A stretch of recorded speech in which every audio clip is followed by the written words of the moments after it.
नमस्कार दोस्तों, हमारे चैनल में आप सबका स्वागत है। बहू बोली ताने सुनने की आदत नहीं। रोहिणी उन औरतों में से नहीं है जो घर गृहस्थी की चिंता में स्वयं को अपेक्षित करे।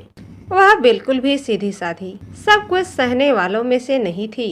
उसे जो कहना है वह साफ साफ कहने वाली सेठ परिवार की बड़ी बहू की बहू है। उसे अपने परिवार से विदाई के वक्त यही सबक मिला था। कभी भी परेशानी हो तो बेझिझक विरोध करना, जैसे हो वैसा रहना, घर परिवार जोड़ कर रखना। यह सब जितना सुनने में आसान है उतना होता नहीं। जो वो पहली बार ससुराल आई तो तब देखा कि हर कोई रिश्तेदार कोई ना कोई बात सिखाता। देखो रोहिणी, हमारे यहाँ ऐसा नहीं होता, वैसा नहीं होता, बगैरत हो। धीरे धीरे सब तो सुन रही थी। उसे लगे नए नए में किसी को क्या जवाब देना, पर ससुराल में सिर में पल्लू लेने की बात कह जाए तो उसे सबसे ज़्यादा चिढ़ मचती। ना काम हो जा, ना ही कुछ दिखाई देता। पल्लू से झाँक झाँक कर काम करना होता।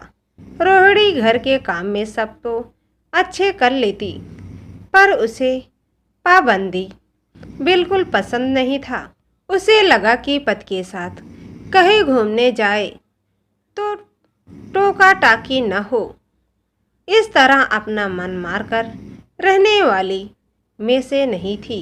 वह घर गृहस्थी सासू माँ के साथ साथ पूरा सहयोग भी कराती थी। उसे लगता कि सब काम के साथ साथ हमें हिसाब रहना चाहिए। वह सोचती थी कि थोड़ा बहुत समझ कर भी रहना होगा। इसके लिए वह समय निकाल देती थी। वो हर समय मैचिंग से चूड़ी, कंगन के साथ मैचिंग की बिंदी भी लगाना वह पसंद करती थी। वह लंबी मांग के सिंदूर भी लगाती। उसके मन में बहुत कुछ भी चल रहा था, पर उसने सोचा कि मैं सबके सामने खुलकर बोलूँगी। अभी शादी के कुछ ही दिन हुए थे। उसके सिर का पल्लू भारी लगने लगा था। अब वह मौका ढूंढती, सिर पर पल्लू बिल्कुल ना रखने पड़े। आज उसने सोचा कि बोल ही दूं। सबके सामने बोलने से एक बार में ही सब टंका खत्म हो जाएगा। अब दादी सास को खाना परोस रही थी कि तभी उसे ढंग से दिखाई न देने के कारण फिसलने वाली थी। तभी उसने सिर पर पल्लू पीछे कर दिया ताकि सबको खाना परोसने में सुविधा है।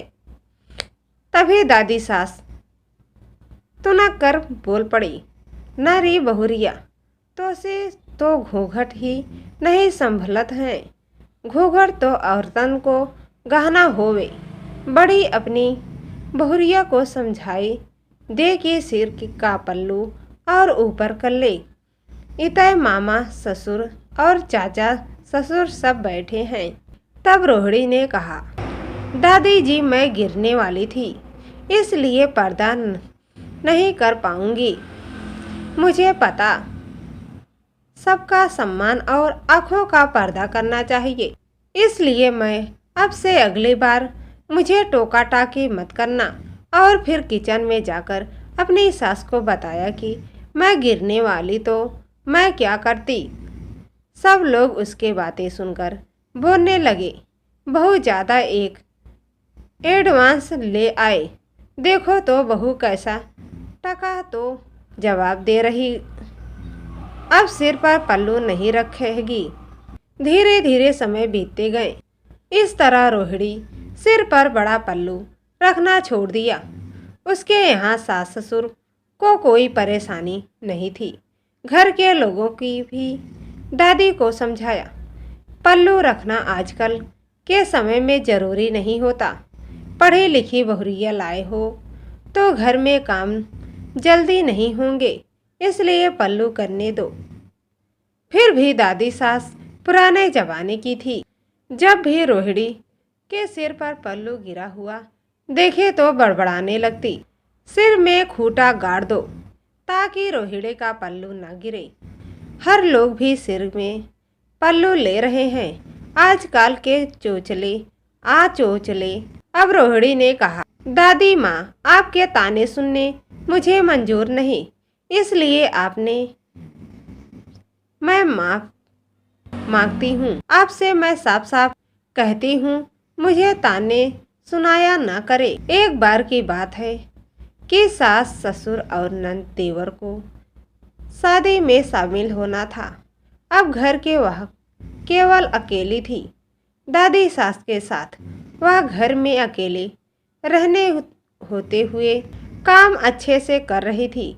वह अपना और दादी का ख्याल बहुत अच्छे से रख रही थी। उसने थोड़ी देर दादी के घुटनों में तेल लगाकर मालिश कर दी। उसके मन में दलिया दाल की खिचड़ी बनाई और अपने हाथों से खिलाई। तब दादी माँ भी पसीज गई, कहने लगी कि बहुरिया, मैं तो खो कैसो गलत समझती थी। तय तो मन की बुरी नैना मोइरों को तो है पहचानने की इतनी बड़ी गलती हो गई। अब रोहिणी ने दादी से कहा, दादी जी, हमें माफ कर देना, पर मुझे ताने सुनने जाते थे तो मैं भी आपसे कटी कटी रहने लगी थी। हम सबको एक दूसरे का ख्याल रखना चाहिए ताकि हमें और सबको भी कोई परेशानी ना हो। तभी घर में प्यार और सम्मान बनता है। दोस्तों, मेरी वीडियो अच्छी लगी तो चैनल को सब्सक्राइब कर देना, बेल आइकन पर क्लिक कर देना।